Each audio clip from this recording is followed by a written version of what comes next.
Before the sun has even climbed over the rooftops, the blacksmith is awake.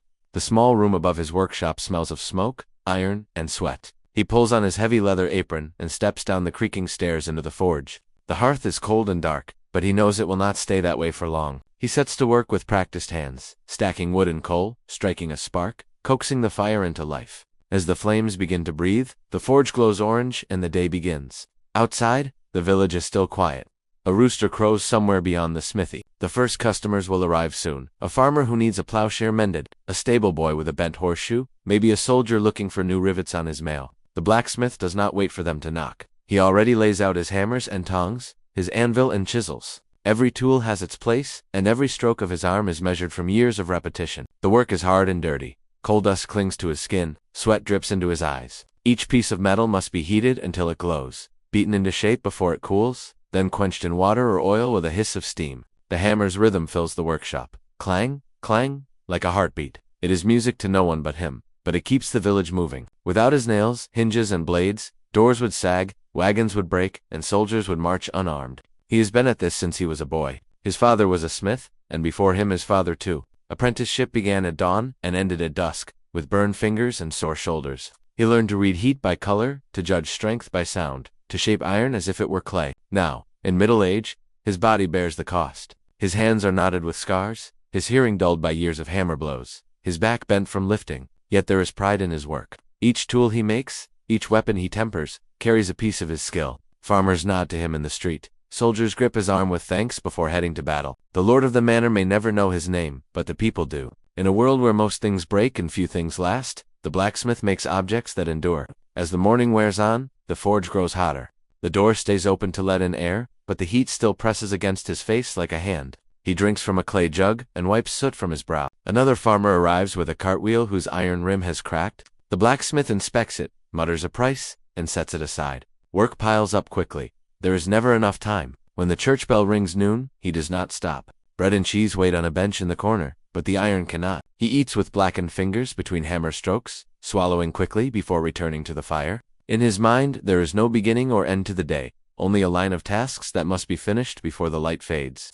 He knows this life is not easy. It is a life of sweat and smoke, of strength and patience. But it is also a life of craft. In the glow of the forge, with metal soft beneath his hammer, he feels something like power. For a moment he is shaping not just iron but the bones of his world. In that moment, being a medieval blacksmith is more than a job. It is a calling, a rhythm of heat and steel that defines his days and nights. The morning rush has passed, but the blacksmith's forge does not grow quiet. As the day moves on, heavier work arrives. A messenger from the lord's estate brings a bundle of dull blades that need sharpening. 2 soldiers bring a dented helmet, a cracked sword, and a handful of broken arrowheads. The blacksmith takes each piece without complaint. In his world, the orders of the Lord's men come first, no matter how tired he is or how many other jobs are waiting. It is not only a matter of respect, but survival. If a blacksmith displeases the wrong man, work can disappear, or worse, punishment can follow. He sets the soldier's sword into the coals and watches as it turns from black to deep red, then orange. The firelight glints off his sweat-streaked face. He moves with care, for a sword is different from a plowshare. A small mistake can mean a weak blade. A weak blade can mean a dead soldier, and a dead soldier can mean trouble at his door. He hammers slowly, turning the metal, listening to its song. The forge roars, sparks fly. The soldiers stand nearby, impatient, their boots scraping the floor. The blacksmith blocks out their noise. Only the blade matters now. Outside, children peek through the open door, fascinated by the glowing fire and the steady rhythm of hammer and anvil. They whisper stories about how blacksmiths are half sorcerer, half giant, men who can bend iron as if it were wax. The blacksmith does not hear them, but if he did, he might smile. In truth, there is no magic, only endless practice and strong arms. But the mystery serves him well. It keeps people respectful, even a little afraid. In a small village where gossip travels fast, fear can protect a man as much as skill. As the day stretches on, the blacksmith's muscles ache. His shoulders burn, his fingers are stiff. The air inside the forge is so thick with heat that it feels like breathing soup. He knows that years of this will shorten his life. His father coughed up black soot in his final days, lungs ruined by coal dust. The blacksmith himself has started to cough too, a dry rasp that comes at night when he lies down. But there is no escape. This work is his name, his bread, his roof. He thinks sometimes of the men he arms. Knights and soldiers, their banners bright, their armor gleaming. They march off to war with weapons he has shaped. Some never return. He wonders if the blades he forged struck down innocent men or saved lives. He will never know. For him, iron has no sides. It is just a trade. But in quiet moments, when the hammer rests and the forge cools, he feels the weight of that thought. Near evening, the soldiers finally leave, satisfied with their weapons. The blacksmith sits on a stool for a moment, rubbing his hands. The sun is still up but already low, casting long shadows across the street. He knows he still has horseshoes to fit and hinges to finish before dark. He stands, stretches, and goes back to the fire.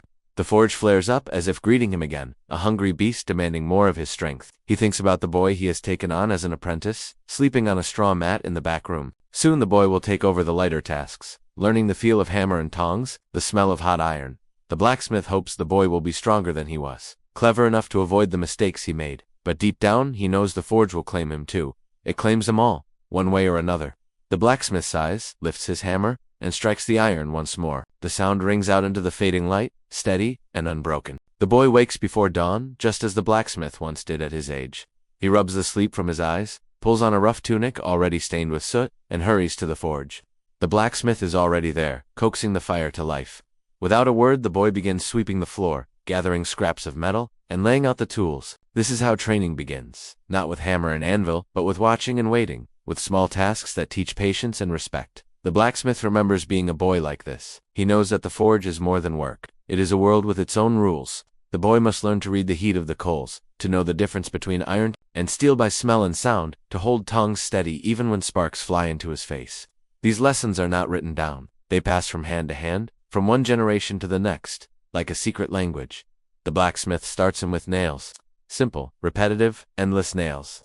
Heat the rod, hammer the point, clip it, quench it, start again. The boy's first nails are crooked and soft. The blacksmith says nothing. The boy curses under his breath and tries again. Day after day the pile grows, and little by little, the nails straighten. Only when the blacksmith sees the boy's hands move without thought, does he allow him to try horseshoe nails, then hinges, then small knives. Each new task is a rung on a ladder that seems to stretch forever. Around them the village continues its life.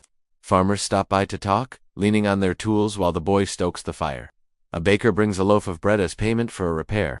Children come to stare at the glow of the forge, whispering about how the apprentice is brave to work so close to the flames. The blacksmith keeps his eyes on the iron, but he notices how the boy straightens when the children watch. Pride can creep in early. He must be careful. The work is hard on the boy. His arms ache, his palms blister. Coal dust blackens his skin. Sometimes at night he coughs from the smoke, and the blacksmith hears it through the thin wall. He feels a pang of guilt, but does not stop the lessons. This is the only way to learn. In this trade, mistakes burn, and pain teaches faster than words. Yet there are moments of light, when a hinge swings smoothly, when a blade's edge shines like water, the boy's eyes brighten. The blacksmith gives a short nod of approval. Nothing more, but enough. In those moments the boy feels he is shaping more than metal. He is shaping himself, learning a craft that has stood for centuries. The blacksmith sees this and remembers why he took the boy on.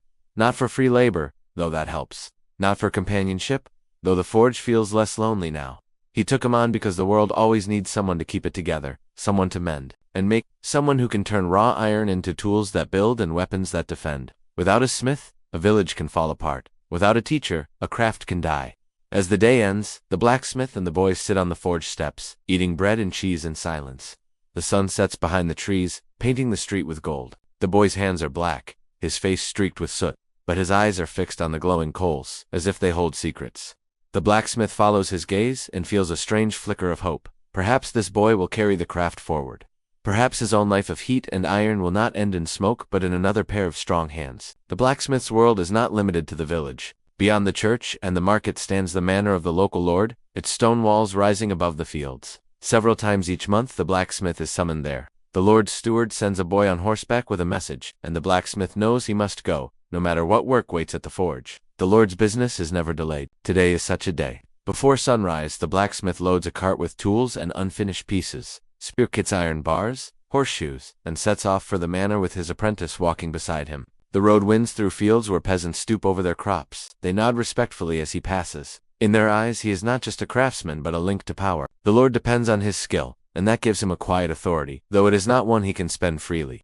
At the manor gate, 2 armed guards step aside without a word. The blacksmith enters a courtyard filled with activity. Stable boys run with buckets of water. Horses stamp and snort. A group of soldiers is preparing for a patrol. The steward meets him with a list of repairs. Broken stirrups, loose hinges on the drawbridge, a rack of blunt spear tips. He gestures toward a corner where a small anvil and brazier have been set up. The blacksmith unloads his tools and begins his work. The apprentice watches everything with wide eyes. This is a different world from the cramped forge. Banners fluttering from towers, polished armor glinting in the sun, men at arms laughing and boasting. He whispers a question, but the blacksmith shakes his head. Here, silence is wise. Every word is overheard, and a careless comment can travel back to the village before they return. The blacksmith works steadily. He hammers out a new set of nails for the drawbridge, sharpens spearheads, shapes a horseshoe for the Lord's prized destrier. The heat from the brazier mixes with the smell of hay and sweat. Soldiers stop to watch him, some respectful, some curious. One asks how long it takes to make a sword. The blacksmith does not look up. As long as it needs, he says, that is all. At midday the steward brings bread, cheese, and watered ale. The blacksmith and his apprentice eat quickly on a bench in the stable yard. The apprentice is full of questions, about the soldiers, about the armor, about the Lord himself. The blacksmith answers only a few. He knows that fascination can be dangerous. A smith serves power but does not join it. His place is at the forge, not in the hall. By late afternoon, the work is done. The steward inspects the pieces, nods, and hands over a small purse of coins. It is more than the village can pay, but it is still not enough for the effort. The blacksmith accepts it without complaint. To refuse would be folly. He packs his tools, loads the cart, and begins the slow journey back to the village. As they walk, the apprentice cannot hold back his excitement. He speaks of knights and castles, of swords that gleam like silver. The blacksmith listens, then tells him quietly that all those fine things need someone in the shadows to keep them whole. A sword is only as strong as the hand that forged it. A castle door swings only because a smith built its hinges. Without such work, power crumbles. They reach the forge as the sun dips low. The fire inside has gone out, leaving only a faint smell of ash. The blacksmith sets down his tools and stretches his sore back. Another day of service is over, but tomorrow the hammer will rise again. In the glow of twilight he feels the truth of his life. The Lord may command, soldiers may fight, but the smith's hands shape the world quietly, one strike at a time. Not all of the blacksmith's work is for lords or soldiers. The church in the center of the village also calls on him often. Its heavy wooden doors need iron straps and locks. Its bells must be hung with sturdy bolts. Candlesticks, hinges, and crosses of wrought iron all pass through his hands before they stand on the altar. The blacksmith may not be a holy man, but his craft leaves its mark on holy places.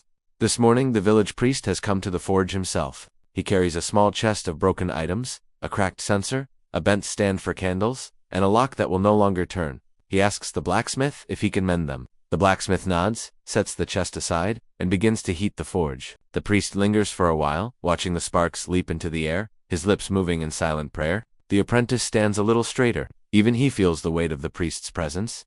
As the iron heats, the blacksmith explains to the boy that work for the church is different. Weapons and tools must be strong, but religious objects must also be graceful. A cross must stand straight. A censer must swing without tilting. Every flaw will be noticed, and every mistake could be taken as disrespect. The boy listens carefully. He has heard whispers in the village about smiths who angered priests and lost their customers overnight. While the blacksmith hammers the censer back into shape, the priest tells him of a new commission, an iron grill to protect a shrine. The work will be heavy and costly. The blacksmith bows his head, hiding his thoughts. A job for the church brings prestige, but also long hours and little pay.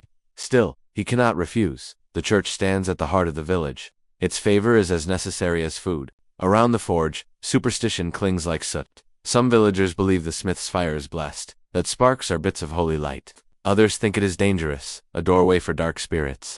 Children spit 3 times before entering to ward off bad luck. Even the apprentice has started to mutter charms under his breath. When quenching iron, the blacksmith says nothing. He has learned that faith and fear are part of his world, just as much as iron and coal. By midday the censer shines again, its chains smooth and straight.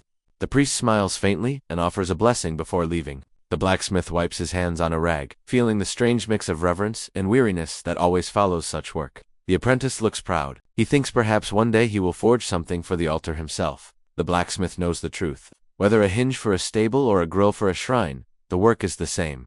Heat, strike, shape, cool. Only the stories change. Yet these stories matter to the people who come to his door. They bring coins, bread, or blessings in exchange for his labor. They whisper about his skill. They see his fire as something between earth and heaven. As evening comes, the blacksmith banks, the forge, the priest's chest is empty now, its contents repaired. The boy sweeps the floor, still humming a hymn he heard in church last week. The blacksmith sits on his stool, rubbing his sore hands. Tomorrow the forge will roar again. Not for war or plows, but for another kind of need. The need for iron to hold up the weight of faith. Twice a year, the quiet village bursts to life when the fair arrives. Merchants, travelers, and strangers flood the market square, their wagons creaking under the weight of goods. Bright cloth, spices, salt, and tools are laid out on wooden stalls. Music mixes with shouting, and the smell of roasted meat fills the air. For most villagers, the fair is a time of wonder. For the blacksmith, it is also a time of work. Days before the fair, customers bring special orders. A farmer wants a new plowshare, hoping to impress the merchants who buy his grain. A tanner asks for sharp knives to cut hides. Even the innkeeper arrives, asking for sturdy iron hooks to hang cooking pots for the travelers he expects. The blacksmith works long into the night, the forge glowing like a beacon. His apprentice falls asleep on the bench more than once, only to be shaken awake and told to fetch more coal. When the fair begins, the blacksmith sets up a small stall near the square. He does not bring heavy anvils or large tools, only finished goods, nails bundled in twine, hinges, small knives, and horseshoes. The apprentice watches over the stall while the blacksmith walks slowly through the crowd, listening. Fairs are not just for selling, they are for learning. What are other smiths making? What tools do traveling merchants carry? Sometimes he finds ideas for new shapes of locks or more efficient designs for plowshares. Other times he notices competition, smiths from nearby towns selling their wares cheaper or boasting of finer steel. The fair brings strange requests to a merchant from the coast asks if he can make fish hooks in large numbers. A traveling minstrel wants a small iron frame to hold candles while he plays at night. Once, a wandering knight offered gold for a sword forged on the spot, claiming he needed it for a duel before sunset. The blacksmith refused. A proper blade takes time, and the knight stormed off, muttering curses. The apprentice asked why he would not take the gold. The blacksmith only shook his head. Reputation matters more than coins. A weak sword can stain a name forever. The fair is also dangerous. Thieves slip through the crowds. Once a pouch of nails vanished from the stall, and the apprentice nearly cried with shame. The blacksmith told him not to worry. It is the way of fairs. Better to lose a few nails than a whole anvil. Still, he keeps a watchful eye. Iron is valuable, and some men would steal rather than pay. Yet there are moments of joy. Musicians play near his stall, and children stop to stare at the bright steel knives laid out in neat rows. The apprentice beams when someone chooses his nails, proud that his crooked work has become part of trade. The blacksmith lets him take the coins, teaching him how to count carefully and guard the purse. By the end of the fair, the blacksmith is tired but satisfied. His goods are lighter, his pouch heavier. He has spoken to traders who told him stories of faraway cities where smiths use bellows larger than a man and hammers powered by water wheels. He wonders if he will ever see such places, though he knows he will not. His life is bound to this village, this forge, this fire. As the fair winds down, the blacksmith and his apprentice carry what remains back to the workshop. The square is littered with straw and trampled food, the air still buzzing with echoes of laughter. The blacksmith feels a quiet pride.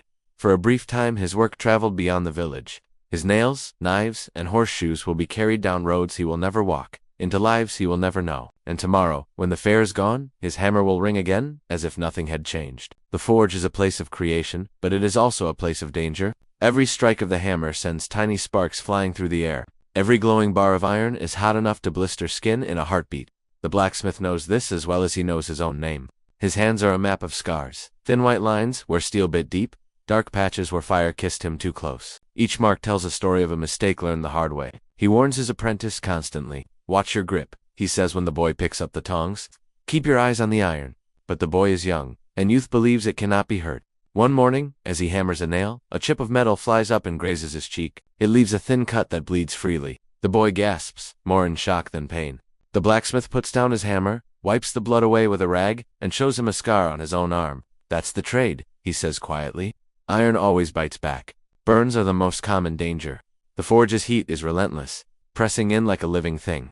Even a moment's carelessness can leave a blister. The blacksmith keeps a clay pot of cool water near the anvil for small burns, but some wounds cannot be eased so easily. Once, years ago, he dropped a glowing horseshoe onto his foot. The burn took months to heal and left him limping for weeks. He never forgot that pain. Now he moves slowly, deliberately, no matter how rushed the work feels. The air itself carries risks. Coal, smoke, and metal dust fill the forge, creeping into the lungs. The blacksmith coughs more often now, especially at night. He hears the same cough in older smiths when they meet at fairs. Some call it the black breath. There is no cure. It is the price of years spent feeding the fire. The apprentice has started to cough a little too, and the blacksmith feels a pang of guilt each time he hears it. Heavy lifting is another burden. Iron bars, anvils, wagon wheels, all must be moved by hand. The blacksmith's back aches constantly. In the mornings he moves stiffly, like an old man, until the heat loosens his muscles. He knows his strength will not last forever. One day his arms will weaken, his hands will shake, and the hammer will feel heavier than stone. He wonders what will happen then. Will the apprentice be ready to take over? Will there be enough work to keep him fed? Despite these dangers, the work cannot stop. Farmers need tools, soldiers need weapons. The church needs ironwork. If the blacksmith refuses, someone else will step in, perhaps less skilled, perhaps more desperate. So he accepts the risks as part of his craft. He shows the apprentice how to stand, how to grip the hammer, how to angle the tongs to deflect sparks. He tells him the forge is like a wild animal. It can serve you, but only if you respect it. At the end of a long day, the blacksmith sits outside the forge with his hands soaking in a bucket of cool water. The skin under his fingernails is black. His arms tremble slightly from fatigue, yet he feels a strange peace. The forge may take from him his hearing, his breath, his youth, but it also gives him a sense of purpose. Each scar is proof that he has shaped something lasting in a world where so much crumbles. Inside, the apprentice sweeps the floor, his small cut already scabbed over. He glances at the blacksmith's scarred hands and says nothing. The lesson has been learned, not in words but in blood and fire. The blacksmith watches him for a moment, then turns his gaze to the fading light. Another day survived, another day earned. The blacksmith's life is not measured by days or weeks, but by the turning of the seasons. Each season brings different demands, different tools to forge, and different struggles to endure. The forge never truly rests, but its rhythm changes as the year unfolds. In spring, when the earth begins to thaw and farmers prepare their fields, the forge is busiest with plowshares, hoes, and spades. Farmers arrive with broken tools from the previous harvest, their iron edges worn down from months of toil. The blacksmith reshapes them, sharpens them, and sends the farmers back with tools ready to dig into the softening soil. It is hard work, but spring carries a sense of renewal. The air is fresher, the morning's brighter. Even the blacksmith feels a touch of hope as he hammers iron into tools that will feed the village in the months to come. Summer is a season of heat, and for the blacksmith, it is nearly unbearable. The forge itself is like a second sun, and when the summer sun joins it, the heat becomes suffocating. Sweat pours down his face as he works, soaking his tunic until it clings to his back. In summer, the farmers still come, asking for sickles, scythes, and nails for repairing wagons. Soldiers sometimes appear too, demanding spearheads or sword repairs before a campaign. The blacksmith does his work with little complaint, though every strike feels heavier in the blazing heat. When the day ends, he sometimes lies on the ground outside the forge just to feel the faint breeze on his skin. Autumn brings a different kind of pressure. Farmers rush to harvest their crops before the cold sets in. They bring their dull blades, desperate for quick sharpening. Carts and wagons often break under the weight of grain, so the blacksmith spends long hours mending wheels and reinforcing axles. The forge glows late into the night during autumn, the sound of hammering echoing through the dark as he struggles to keep up with demand. The air outside smells of cut grain and wood smoke, but he rarely has time to enjoy it. For him, autumn is a season of urgency, where each day feels shorter than the last. Then comes winter, the hardest of all. With the fields frozen and travel more dangerous, the village quiets. Farmers no longer bring tools, for there is little work to be done in the soil. Instead, the blacksmith turns to making hinges, locks, and smaller household items. Sometimes, a noble will commission a set of armor or a fine blade, gifts for the season's feasts. Yet the forge is cold more often than it is hot. Coal is expensive, and the villagers have fewer coins to spend in winter.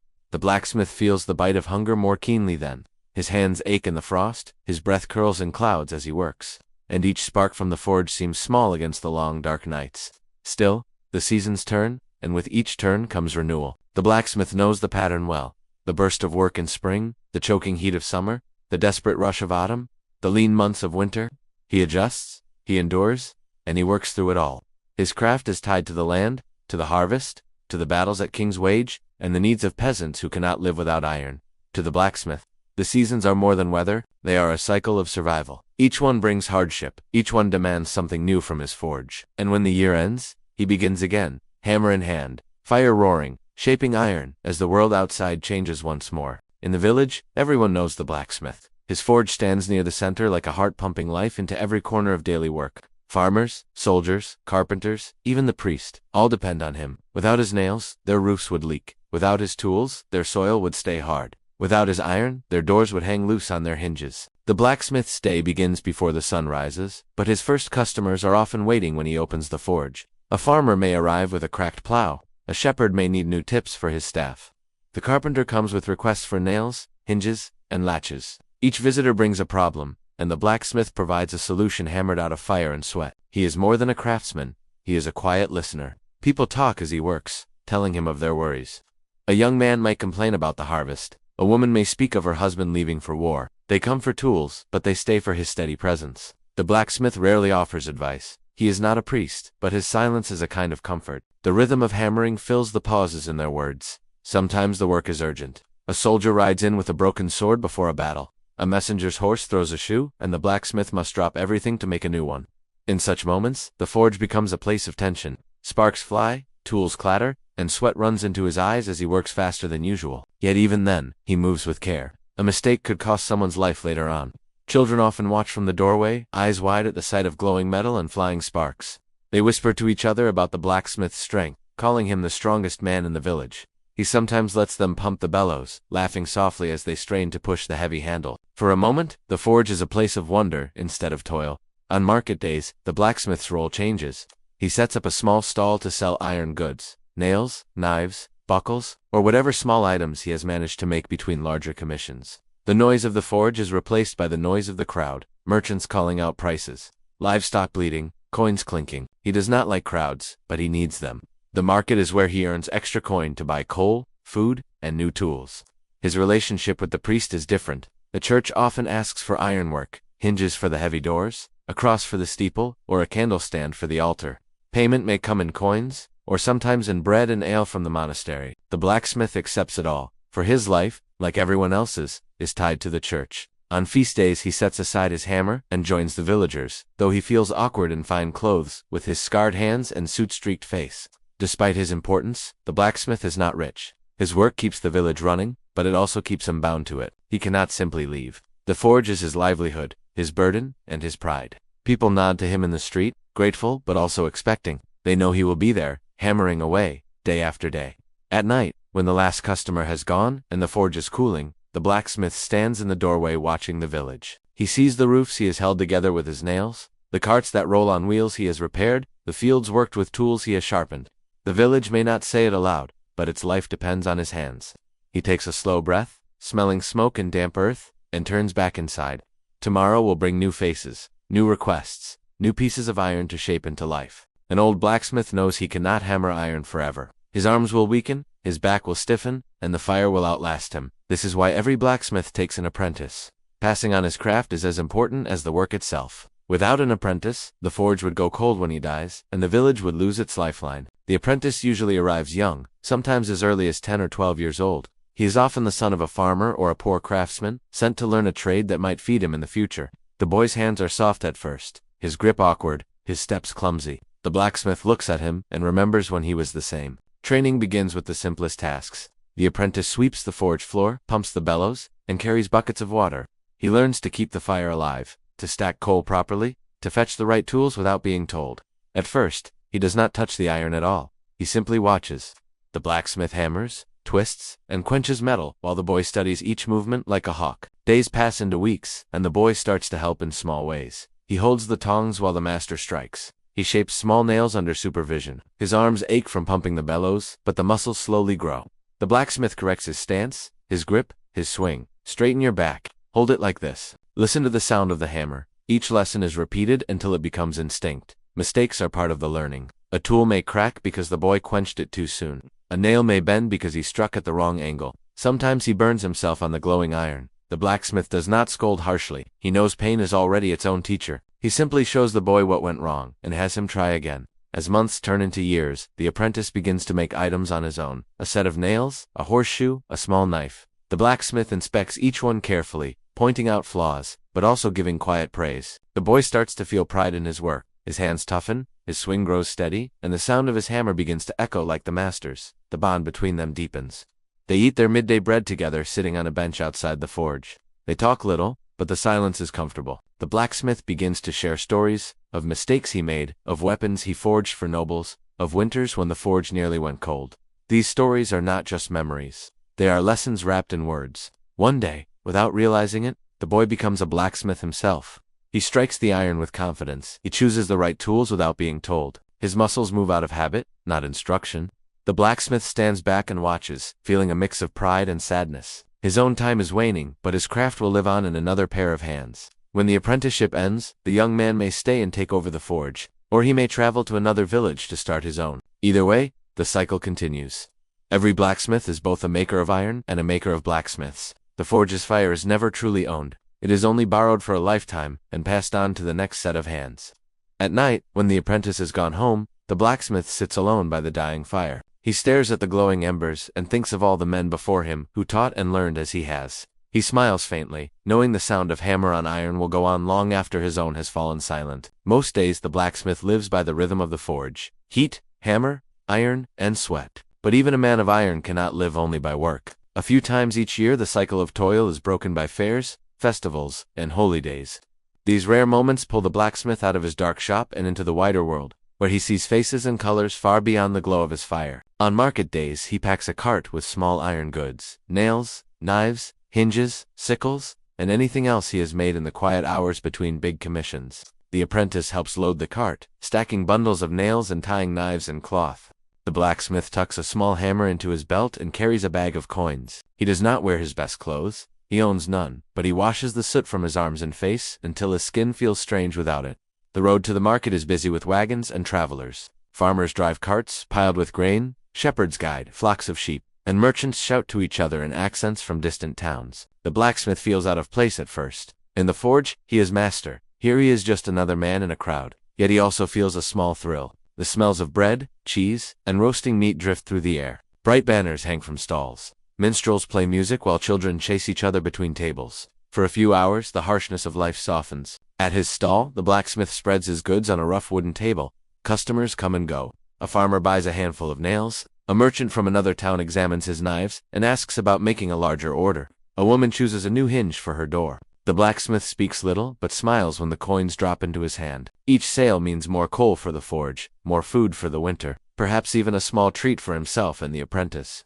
Sometimes, at a fair or festival, the blacksmith sees things that remind him how big the world really is. Traders from the coast show off strange shells and glinting stones. A traveling smith displays tools shaped differently than his own. A juggler tosses knives into the air and catches them by the handles as if they were feathers. For a moment the blacksmith feels like a boy again, watching with wide eyes, curious about everything. Holy days are quieter, but no less important. The blacksmith closes the forge, washes his arms, and walks with the villagers to the church.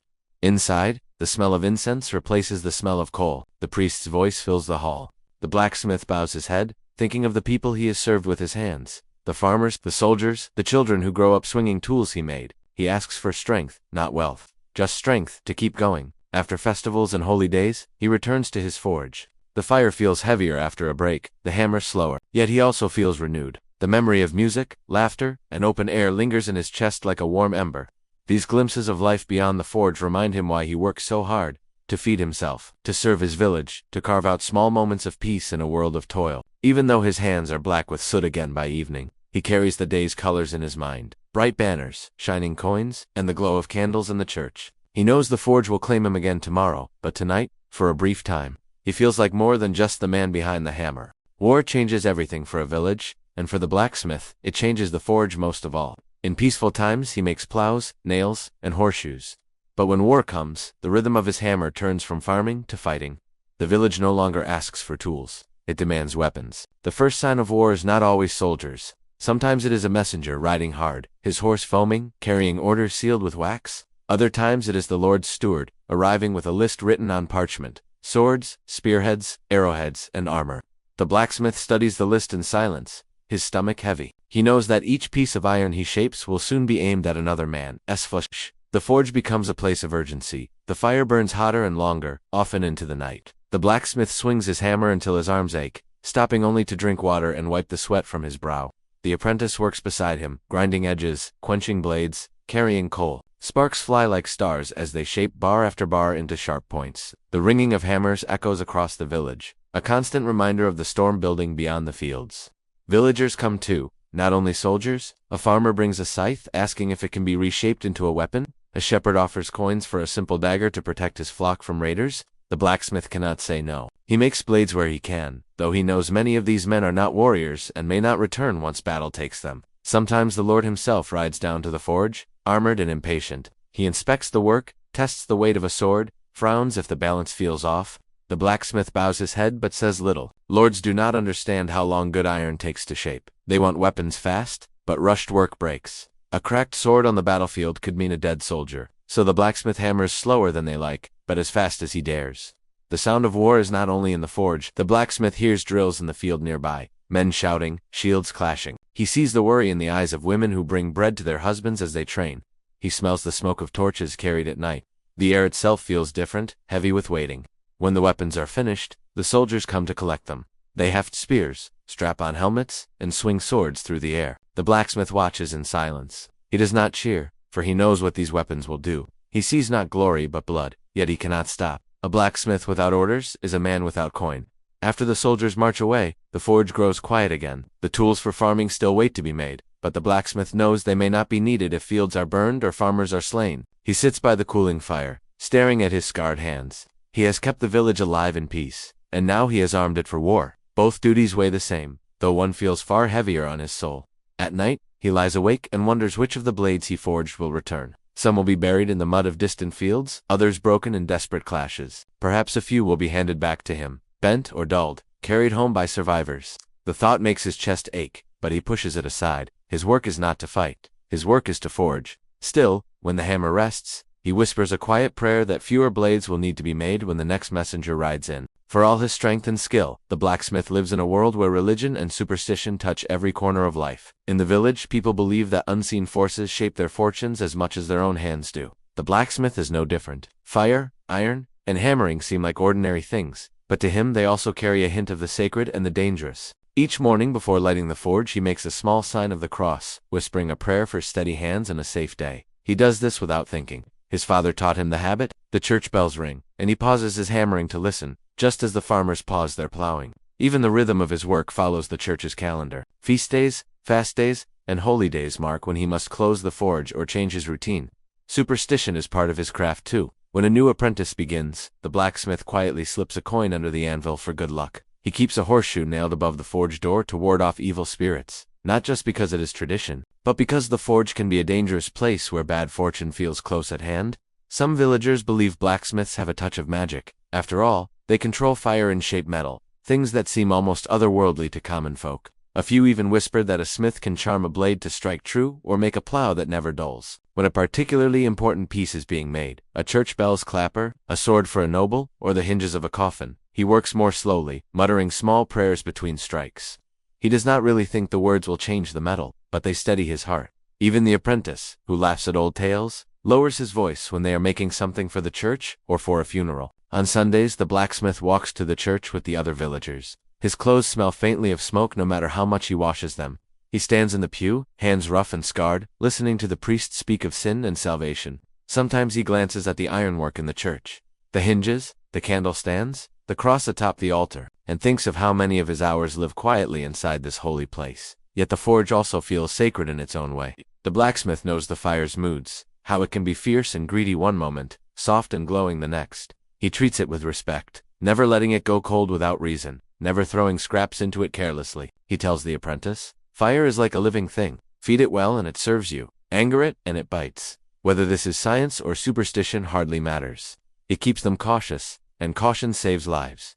Some evenings, after the last customer has gone and the forge glows faintly in the dark, the blacksmith stands in silence and feels a kind of peace. The ringing of the hammer has stopped. The bellows are still. In that quiet he feels a thread connecting his work to something larger, to the earth, to the seasons, to the prayers he has whispered, to the generations before him who struck iron and hoped for safe hands. In a world of uncertainty, these small rituals give him steadiness. They do not shield him from burns or hardship, but they remind him that his craft is part of something enduring, a chain of skill, faith, and hope hammered out across centuries. When the forge finally cools for the night, the blacksmith walks home. His house is small, built of wood and stone like most of the village. The smell of smoke clings to him as he steps inside. This is the part of his life few people see. The quiet moments with his family, where the hammering stops but the weight of the day still sits on his shoulders. His wife greets him at the door. She has spent the day cooking, mending, and tending a small garden behind the house. Her hands are rough like his, though in different ways.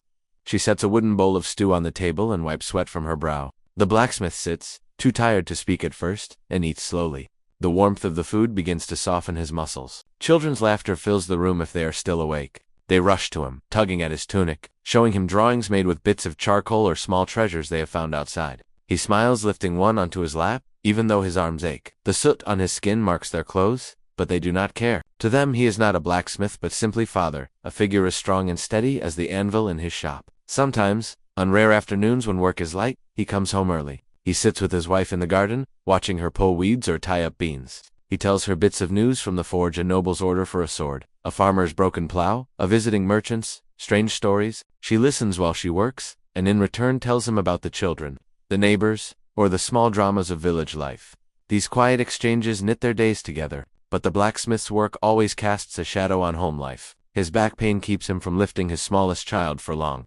His lungs, filled with coal dust, make him cough at night, waking his wife. In winter, when orders slow, there is less money for food or candles. She stretches what they have, but the strain is visible in her face. Still, she stands by him, knowing his craft feeds them all. There are moments of tenderness hidden in the routine. After the children sleep, she soaks his burned hands in cool water or rubs his shoulders with oil from herbs she grows. He tells her about teaching the apprentice, or about a new tool he is designing. She listens and smiles faintly, tracing the scars on his knuckles with her fingers.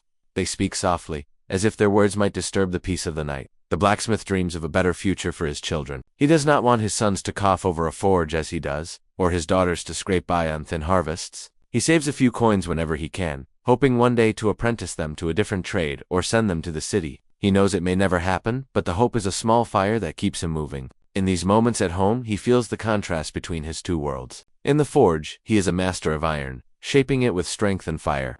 At home, he is just a man, shaped by his family's needs and his own quiet hopes. When he finally lies down beside his wife, the ache in his arms fades for a time. He closes his eyes and listens to the sound of his children breathing in the next room. The forge will call him back at dawn, but tonight he is only a husband and a father, resting in the small peace he has earned.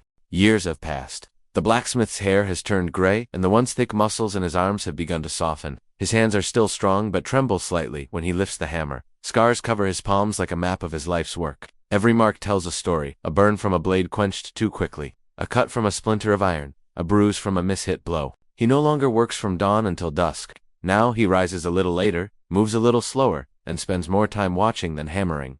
The forge is no longer just his. The apprentice he once taught has grown into a capable smith.